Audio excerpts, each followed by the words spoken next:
Hey, welcome to 49cc Scoot. My name's Brent. I picked up this 2014 Genuine Buddy 50 from a customer stating that it would hardly run. He said that it would shut off at idle and while riding. The backstory that I got was that he bought an expensive Malossi 70cc kit for it at one point, installed it himself, and fried that on day one. He then went back to an inexpensive Yamaha jog cylinder kit, and that's the kit that was on it when I got it. But he thought that he had ruined that kit as well, and that's why he suspected that it wouldn't run right. I told him that I thought Genuine scooters used a little bit different cylinders and pipes than most horizontal Minarelli engines, but he said a popular parts site advised him that most Yamaha jog and Zuma parts will work just fine. I really don't know much about Genuine Buddies, and the only other one that I've worked on came to me with a good NCY cylinder and a pipe that fit well. He also had an NCY expansion chamber exhaust and was worried that he messed something up because he removed the secondary air injection when installing the pipe. The secondary air injection system introduces air into the stock exhaust, which has a built-in catalytic converter, with the purpose of burning leftover fuel present in the exhaust and keeping the converter hot enough to do its job. It's never a great idea to disable emission systems and not legal in most areas, but as far as harm to the bike, the risk is usually just leaving a port open that shouldn't be or reducing the life of the catalytic converter.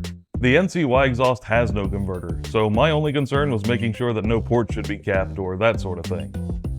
The owner gave me a small collection of parts, including another cylinder kit, main jets, roller weights, and more, and told me to use whatever I needed and keep the rest if I wanted to. He didn't really seem to care what I did as long as it came back running well, but gave me a budget and told me that a 70cc would be nice if possible within the budget. The Scoot was sitting outside in an area where dirt and mud would splash up when it rained, so step one for me was a quick bath to get rid of some of the dirt that could wind up in the engine when I worked on it. I was told that the battery either needed to be replaced or reconditioned, so I checked it and it was 9.98 to 9.99 volts, which I thought was low enough that it probably wouldn't come back to a healthy state. But I put it on a battery tender anyway while I was away doing other things. After 5 hours, the battery tender showed a green light saying that it was done charging, so I unhooked it and waited a while to let it settle to resting voltage. The battery was at 13 volts and cranking the engine over with ease, and I never had any more trouble with it the rest of the time that I had the scooter. Next, I put a tuning tack in place on the left mirror, only needing one wire to be wrapped around the plug wire 3 to 5 times to read RPM. I removed the spark plug to see if it gave me any clues about what to expect, since I wasn't really sure what the owner meant when he said the engine shuts off while riding. At first glance, it appeared to be very rich, but the base of the plug and easily visible porcelain mostly tells what's happening at low and mid throttle. I cut off the threads to try and get the rest of the story, and the mixture ring was thick, but gray rather than being dark black soot. From what I've seen, this could mean a couple of things. Either full throttle is lean and not providing enough fuel to darken the ring, or it's so rich that it's actually washing the plug and leaving a wispy ring. Based on the rest of the plug, I thought that it might be rich, but I did find that one of the parts the owner provided was a used 70cc kit and a new cheap piston for it. So I wasn't really worried about testing as it was, because my plan was to use the 49cc to find out what it was doing and then switch over to the 70. I took a quick look inside the bore with a scope, and I could see a lot of scuffing on the cylinder walls, but at least the arrow on the piston crown was pointed at the exhaust as it should be. The engine would idle high briefly when first started, and then suddenly drop RPM and stall.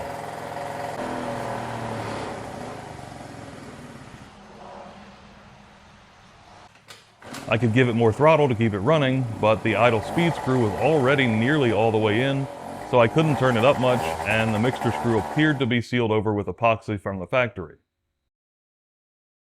At least it did smoke plenty, so I wasn't worried about the oil injection system. My guess was that the pilot jet was clogged, and once the automatic enricher stopped adding fuel after starting, the engine would die. So I removed the carburetor to inventory its parts and clean it.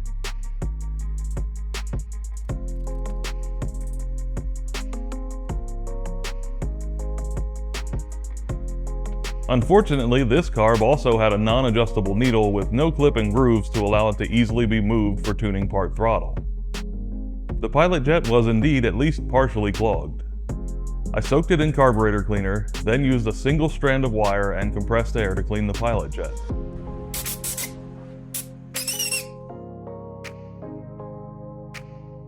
The epoxy covering the mix screw was soft enough that it could be chipped away with a utility knife. Sometimes there's a brass plug in there, but in this case I could actually see the start of the threads on the edge, so I just needed to carve out a slot for a screwdriver to make it easily adjustable.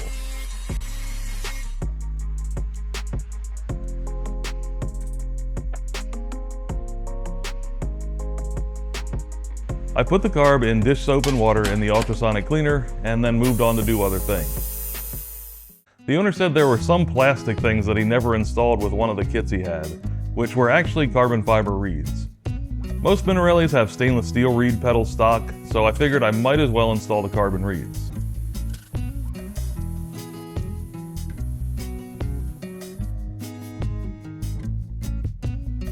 It looks like Genuine uses fiberglass reeds and they were actually in good shape, but I swapped them out anyway.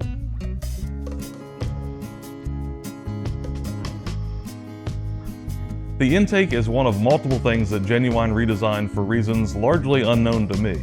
Rather than use the same reed block that nearly every other Minarelli uses, they made their own so common intake gaskets won't fit, and they made their own long intake and switched to a flange mount bolt-on carb instead of the typical spigot mount that I think is actually a better choice than flange mounting. From the way it looks to me, I think maybe Genuine or PGO was trying to aim the reeds a little bit more toward the transfers, which Yamaha did in a much simpler fashion long ago with their 5BM models, just using a reed block that has a different angle. It could also be that they wanted to put the carb and airbox in a better spot for access in this small frame by rear mounting it instead of the usual side mount. Whatever the case is, I'm not a fan, but at least the intake did measure 19mm inside, so it shouldn't be restrictive to the stock 16mm carb or up to a 19mm aftermarket carb. The carb had plenty of time in the ultrasonic cleaner by then, so I cleaned it with carb cleaner and compressed air and reassembled it and made sure the air filter was clean before I reinstalled it.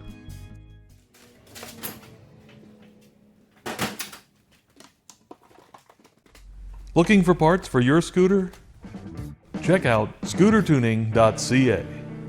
Whether you're working on a 50cc or a 500cc, they've got performance parts for your stock engine. They've got entire racing engines. How about some brake upgrades? Maybe some new fairings?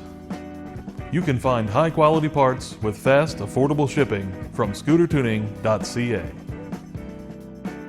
They help to support this channel and other creators, so please support people that support the scooter community and shop at scootertuning.ca. I could get it to idle after some mixture screw and speed adjustments, but if I adjusted the mixture screw lean enough for the best idle, RPM would hang after revving, so settings were a compromise at best. Lots of smoke and fuel shot from the exhaust when revved, so I decided to try a test ride to see if it shut off as the customer described, or if the pilot jet could have been the whole problem.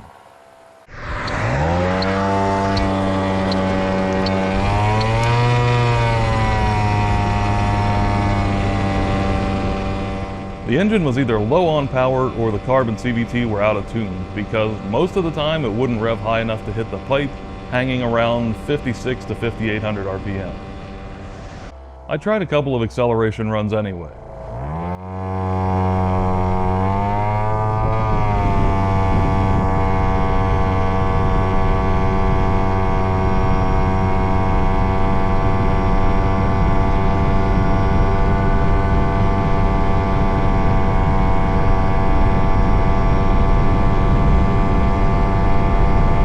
Painfully slow, but I was sure it was leaving a lot on the table from never getting into the power band. I rode a little more and caught a tailwind that got RPM up, and then that let the pipe start working and it felt a lot stronger, making it to 45 miles per hour GPS.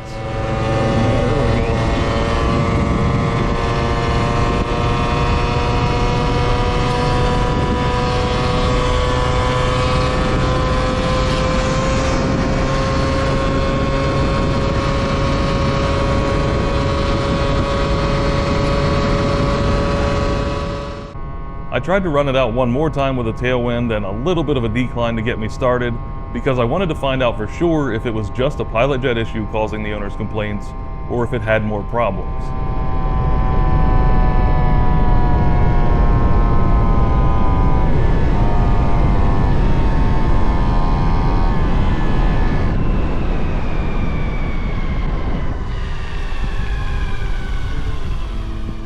I think I could ride all day at low RPM and never have an issue, but once it gets into the pipes range, it's probably too lean and then it seizes. It wouldn't restart, so I wound up calling for a ride in the truck. I still couldn't get it to start when I got home, even though it felt like it had compression. So I removed an access panel and checked the spark plug, which didn't have much color, but at least it wasn't coated in aluminum. Two different testers confirmed that it did have plenty of compression to start, showing 145 to 150 psi. It had spark as well. I noticed that the spark plug and tester adapters were dry even after cranking quite a bit, so I thought that it may not be getting fuel and removed the bowl, which was full, and the vacuum petcock would let fuel flow. It acted sort of like a stuck piston ring, but with 150 psi compression on a 49cc, I didn't think that that could be it, so I thought that maybe the carburetor just wasn't working well enough. It did have a very narrow range of adjustment that would let it start and run ever since unsealed and cleaned. I had one prior customer with a poor running buddy that I thought the carb was bad on, but I didn't want to spend his money on a new bolt-on carburetor without testing, so I made a flange to let me bolt my cheap Chinese carb on. The whole thing seemed like a big waste of my time initially, but it was a nice thing to have around for this job. I got it to start once with that carburetor when I didn't have the camera on, but I couldn't get it to start again. The only way it would almost fire was wide open throttle with the airbox off and the electric starter cranking it quickly, but it still wouldn't quite run on its own. That made me think that it must be flooding now, and I did see some fuel on the spark plug. So I cranked it over with the plug out and even blew some compressed air through the plug hole to see if that pushed fuel out in case the crankcase had a bunch of gas in it. I noticed the sound of air coming through the carburetor, so I pushed the rubber tip of the air fitting against the plug hole and it would push a little fuel out of the mouth of the carb and I could feel air blowing out. Now this isn't a test that I normally do, and while I know that the reed should act as sort of a one-way valve, letting air and fuel flow from the intake to the crankcase and not the other way, I didn't really know if they would seal air pushed in through a compressor like this. I checked on my RC1 and I didn't get air coming through that way, so I figured something had to be wrong with the carbon fiber reeds that I installed just prior to the test ride. I removed the reed block and one reed had a big gap where it wasn't against the block. I did do the light test during install and it wasn't like that, but I switched back to the original fiberglass reeds. I upjetted the stock carb from an 85 main jet to a 100 while it was apart. I reinstalled the airbox and adjusted the mixture, and it was back to running like it was before the breakdown.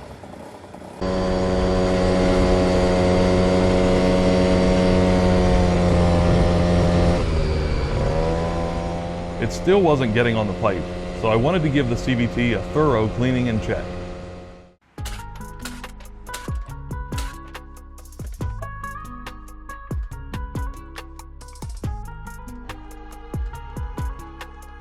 The first thing I noticed was how far into the rear pulley the belt sat. If I could get the belt to sit at the outer edge of the pulley, it should make the clutch engage later and improve the takeoff ratio. I took the front fixed half off so I could see what the belt was capable of when sitting right on the drive boss. It looked like the 651 1830 bando was too short for full travel, even though it's a stock replacement belt that still measured very near its 18mm width spec. I had a 669 1830 bando, which was a stock belt for a GY650, and a Mitsubishi 681 17.7 on hand to try. The 669 would sit near the outer edge of the pulley, but there was more slack than I'd like to see, so I didn't even try the 681. With the pulley removed, the belt still wouldn't sit further out, as if the belt needed to be wider or the pulley needed to close more, so I moved on to cleaning and inspection.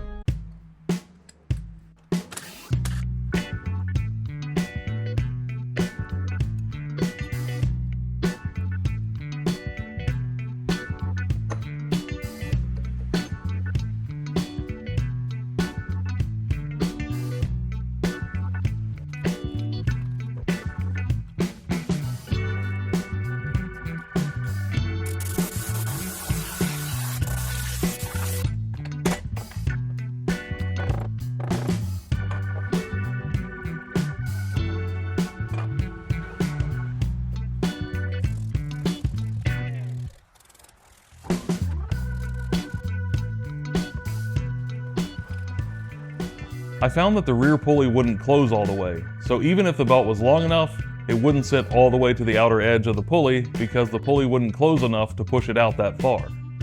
The grooves in the torque driver left some room between the end and the seal, and if I removed the pins, the rear pulley would close and push the belt to the edge. I used small carbide cutters to elongate the pathways for more travel. Here's the difference in stock and modified. The pulley will close about 3/4 of a millimeter more now, which sounds like almost nothing, but look how much that changes where it can push the belt to.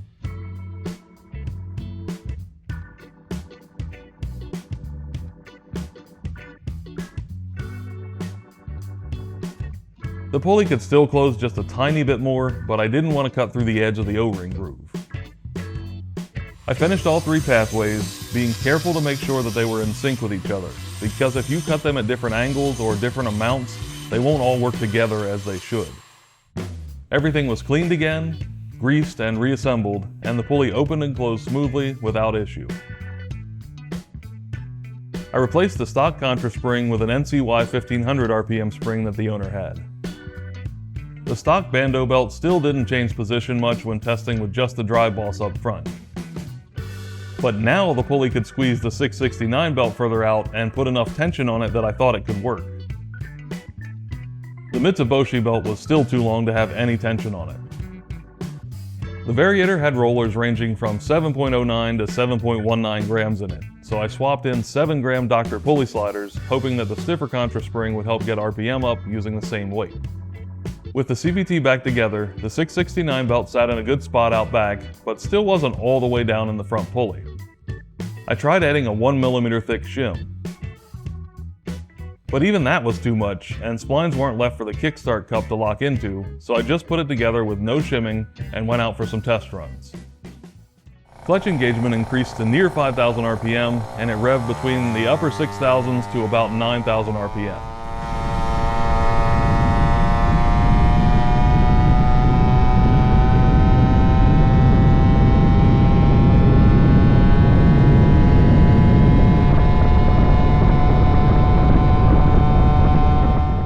Times improved significantly, more than 3 seconds quicker in the 8th mile on average.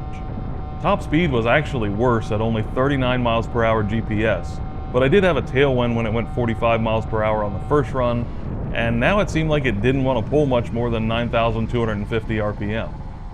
The most important factor for me at this point was that I saw that it ran fine with RPM up and being wide open for most of the ride, and the CVT seemed to be working better, at least for acceleration runs.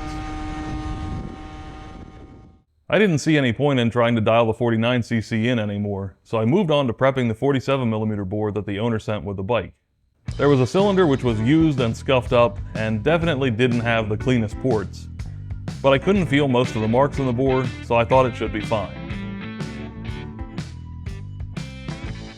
There were 2 pistons, one that appears to have been in the cylinder when damaged, though the piston looked good enough that it should have ran, so I'm not exactly sure why this kit was removed.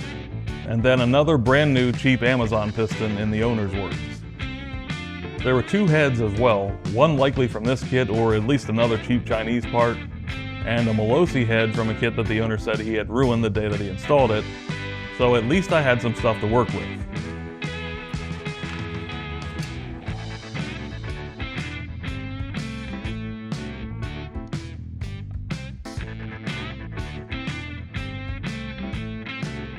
I don't know how the 49cc kit had 150 psi when tested, since both rings were stuck halfway around the piston and there was serious scuffing.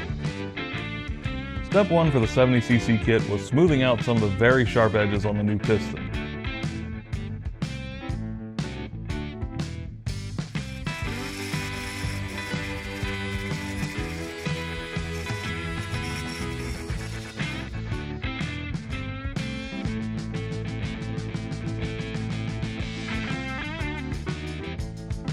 Then I did a mock-up assembly to see how the ports looked at bottom dead center.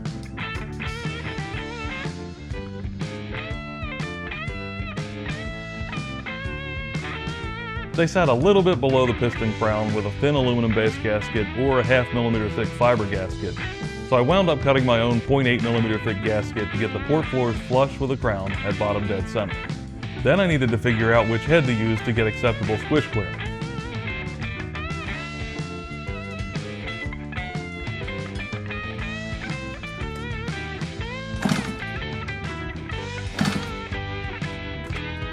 The Malossi head showed 1.14 millimeters of clearance, and based on measuring the amount that the combustion chamber was recessed on each head, the Chinese head should have been around 1.34 millimeters. So I decided to take a ½ millimeter off of the Chinese head, which would leave it with no recess.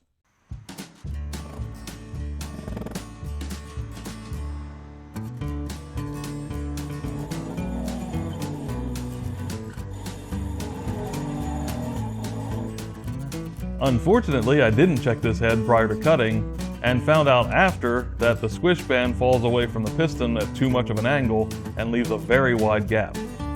The Malossi head matched up much better, so I set it up and cut 0.3 millimeters off. There are detailed specs about how much O-ring should be compressed, so technically that should be checked and the O-ring groove should be cut deeper if needed. But from past experience, I've been able to take off as much as a ½ millimeter from O-ring heads without issue. That gave me 0.84 millimeters clearance as expected. I set up a degree wheel to see where port timings were. I got 176 degrees exhaust duration and 120 degrees transfer duration. I looked up the NCY exhaust, and the manufacturer said the pipe is tuned for max power at 8,500 RPM. With that in mind, I marked the exhaust port to raise it slightly for 180 degrees of duration and increase its cord width to 30 millimeters, or about 64% of the bore.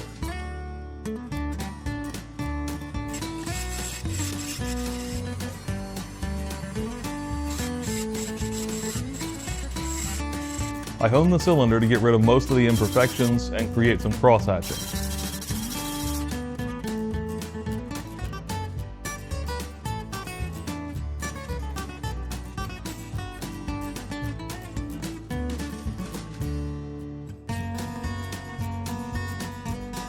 Piston ring end gaps were okay at 9 10/1000ths of an inch, so I assembled the top end.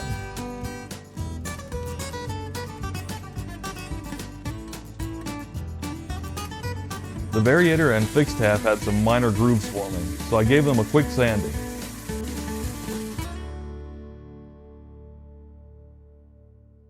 I switched from 7 gram to 8.5 gram sliders, expecting that I'd need the heavier weights with the additional torque from the big bore, and also went up to a 110 main jet to start out rich. I warmed it up and adjusted the idle settings before attempting to head out for a short break-in ride.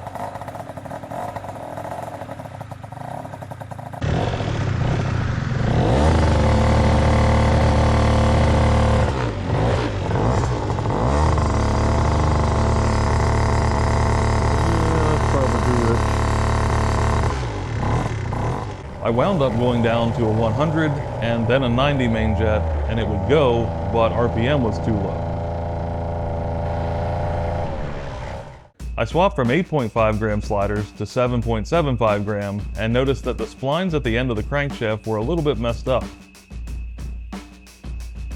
A small triangular file can be really helpful for cleaning up splines. I got a bit sidetracked in the project and realized that I could be sure that there was plenty of room for the splines to engage, make room for shimming the drive boss, and let the front pulley close more by shaving down the center of the fixed half just enough to remove the bevel on the spline center. I used the file to remove the sharp transition. The whole face could be recut at the original angle, but then the distance from center to outer edge would be the same as stock, so it wouldn't affect how much it closes. The outer center section is very thick with a bevel on the splines as well, so I cut that enough to remove the bevel.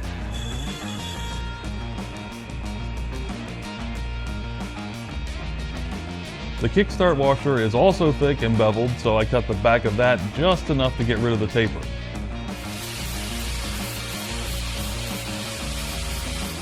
Even with a 1mm shim on the drive boss, the spline section of the crank would protrude past the kickstart washer, so I added a 0.4mm shim to the outside. The belt sat even further out now, and the front pulley could close more, so I thought this should be a really successful modification paired with what I had already done. The scoot was still sluggish and didn't want to rev, even struggling and braking up on the center stand, so I moved down to an 85 main jet. That let it work well enough for me to take it into town and drop off a piece of mail just for a little test to see how it ran. It was still struggling to get going and get RPM up.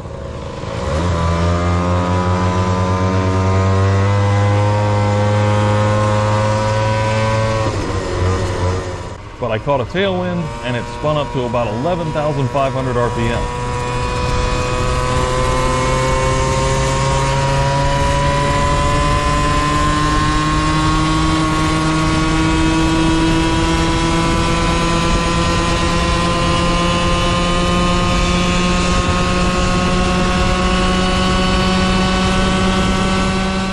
It seemed to run pretty strong at higher revs, so I think the 8,500 RPM max power quote for the NCY pipe must be wrong for this combo. I was curious what the Buddy's gearing was since it was screaming at probably 40 to 45 miles per hour GPS. So I set up marks and pointers on the clutch bell and rear tire. That way you can see how many rotations of the clutch bell it takes to turn the rear tire all the way around one time, and that number is your approximate final drive ratio. It came out to roughly 11.5 to 1, which is somewhat deep or low speed gearing when paired with a small 350 by 10 tire. It needed to rev more at low speed and less at higher speeds, so I went down to 7.25 gram weights and removed the 1mm shim from the drive boss and put it to the outside of the pulley to still retain the same spacing for the kickstart washer. I called that close enough to let me finally do a break-in ride. I rode about 25 miles, varying the throttle and trying to be pretty easy on the engine. Not the hundreds of easy miles that some would prefer, but enough to wear in the new rings with the freshly honed cylinder a little bit so I could start doing wide open throttle test runs.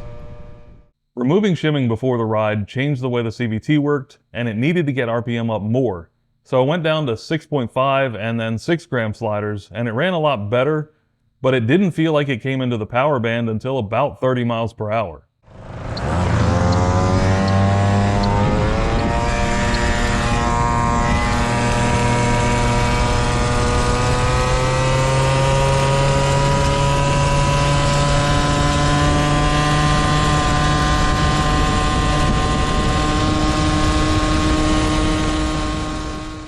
I had Koso 2000 RPM clutch springs for a Minarelli on hand, which were a little shorter than the springs that it had, but they would fit, and it definitely increased tension and engagement RPM.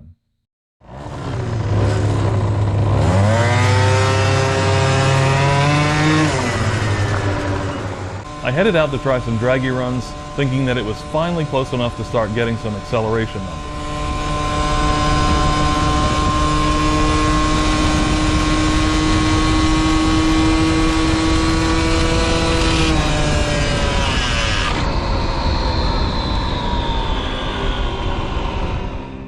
It felt like it had compression, but refused to start, so I wound up taking the walk of shame all the way home. Naturally, as soon as I got back and put it on the workbench, it fired right up.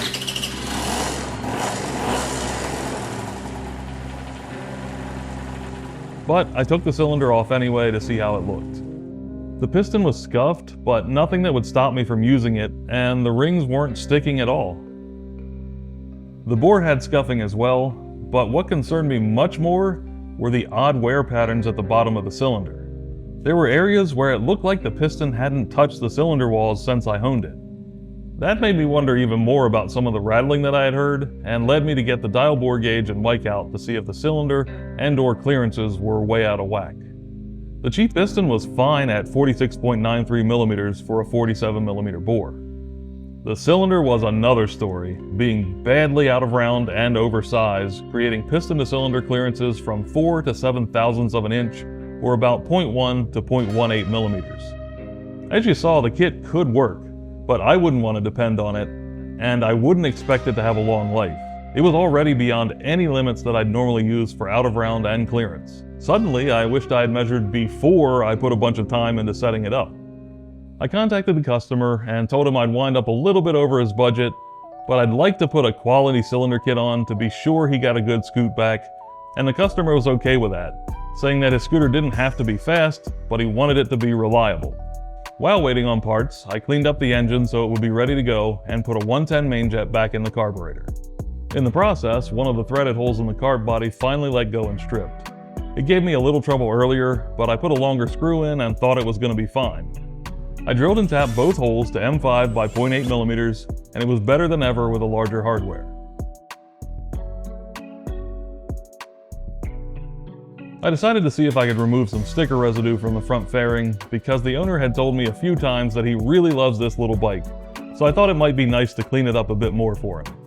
WD-40 worked well for the leftover sticker adhesive, and it's much less likely to mess up the paint than some products.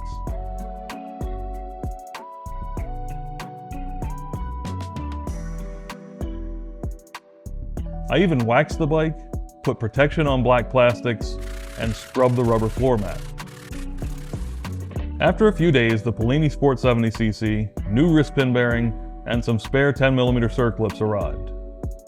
I've had multiple suggestions for other budget-friendly sport level kits, but I've always liked the Polini Sport for everyday rider sorts of builds, and I've used them on Yamahas and lots of Chinese clones, and they've always been easy to set up without fiddling with different gasket thicknesses and all that kind of stuff.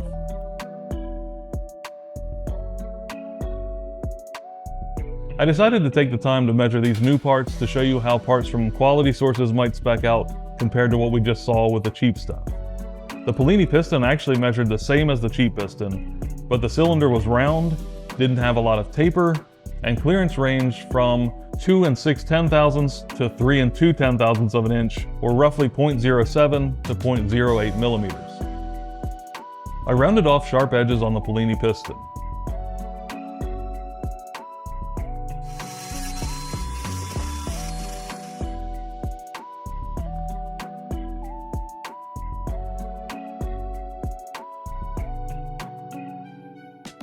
Then I put the cylinder on with a supplied base gasket and was surprised to see that it was pretty far from ideal. The piston sat quite a bit above the port floors at bottom dead center.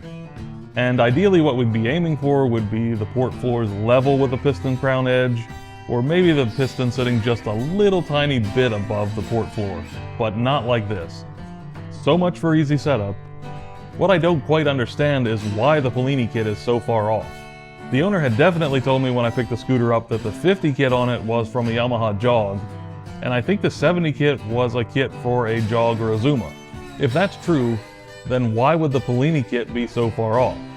I know there are different cylinder heights available, but usually with a horizontal Minarelli that's not a concern unless you're changing stroke or connecting rod length.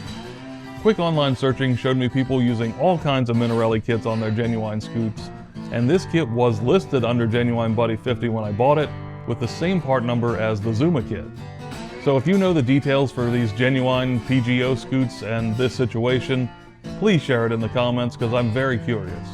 Whatever the case may be, I needed to make this cylinder kit work. I used washers to quickly mock up the cylinder and figure out how much base gasket thickness I'd need to get the port floors flush with the crown for the lowest point of the stroke. What I had here was a little much, but I'd need to raise the cylinder about 2.5 millimeters. I wound up cutting 2 base gaskets of different thicknesses and sandwiching the Polini aluminum gasket between them to get 2.59 millimeters uncompressed, assuming that the rubber fiber material should compress enough when torqued down to put the cylinder where I wanted it. That created a new problem, with the piston now sitting about 3 millimeters below the deck at the top of the stroke, which would give me a huge squish clearance. I could either try to cut the top of the cylinder or modify a head to put the combustion chamber down into the bore. I decided to cut a head because it would keep the cylinder in original spec, and maybe other cylinders could be used in the future with a modified head for easier swaps if necessary. The Melosi head was already modified, and the angle of the squish band was a good match for the Polini piston as well, so I cut it and left the Polini head alone. That way it would leave the entire Polini kit able to be put on another engine if for some reason this doesn't all work out.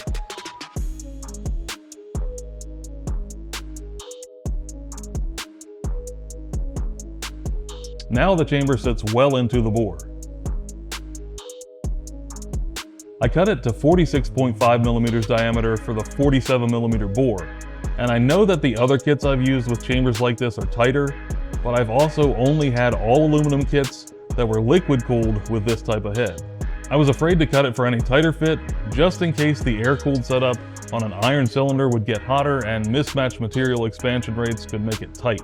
As long as it doesn't end up with any issues from end gases in the space around the edge leading it to detonation, then I think it should be fine. With a 0.5 mm thick head gasket, I wound up with right about 0.8 mm minimum squish clearance.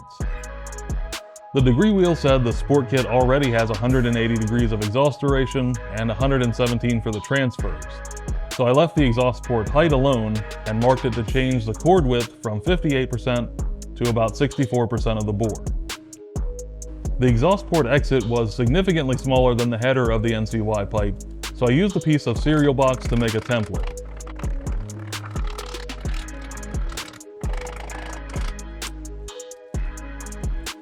That made it easy to mark the cylinder.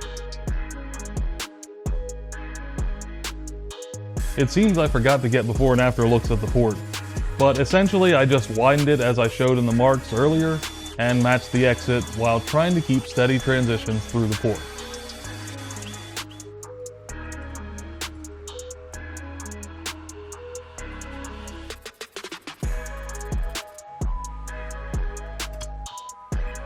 After drying time for sealants and leak testing, I fired it up and adjusted the idle, but it was very rich, so I swapped the 110 main jet out for a 100.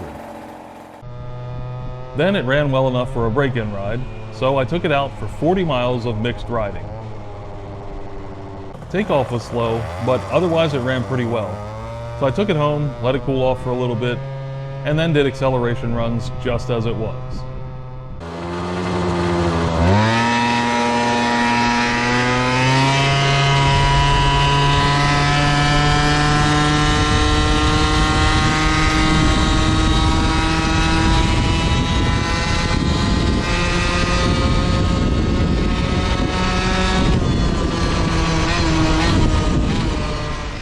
RPM was high at speed, but it still needed to rev more to get going quicker, so I put in 5-gram weights to see what happened. I also wanted to raise the non-adjustable needle, so I put 3 small washers under it to raise it 1.05 millimeters, which should be roughly similar to lowering the clip 1 notch on an adjustable needle. Then the piece that holds the needle down wouldn't fit and lock into place, so I had to drill the center of it out enough to let it sit down further over the needle, and then it would lock in.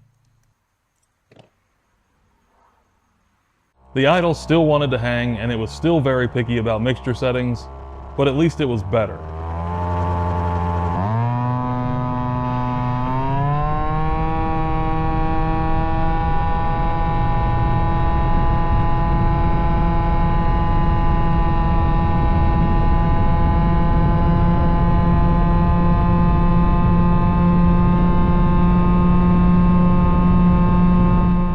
The lighter weights helped a lot for acceleration, but RPM was still so high at speed that it worried me since this bike has a stock crankshaft. Advice varies a bit, but most will tell you that you don't want to rev a stock crank too far beyond 10,000 RPM regularly, so trying to cruise anywhere above 50 on the gauge or probably 45 miles per hour GPS wouldn't be a good idea.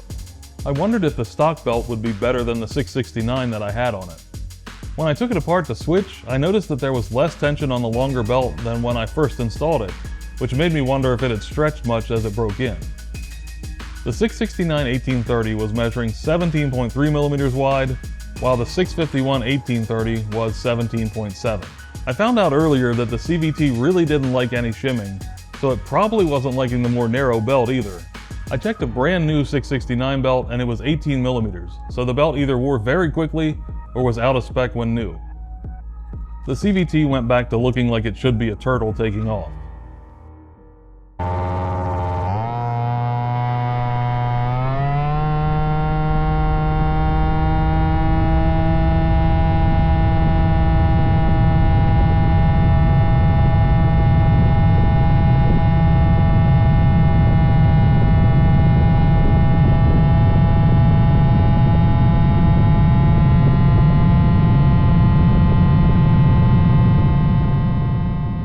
The wider belt did a lot better job of controlling RPM at speed, and I did 55 miles per hour before I let off because RPM was around 10,600.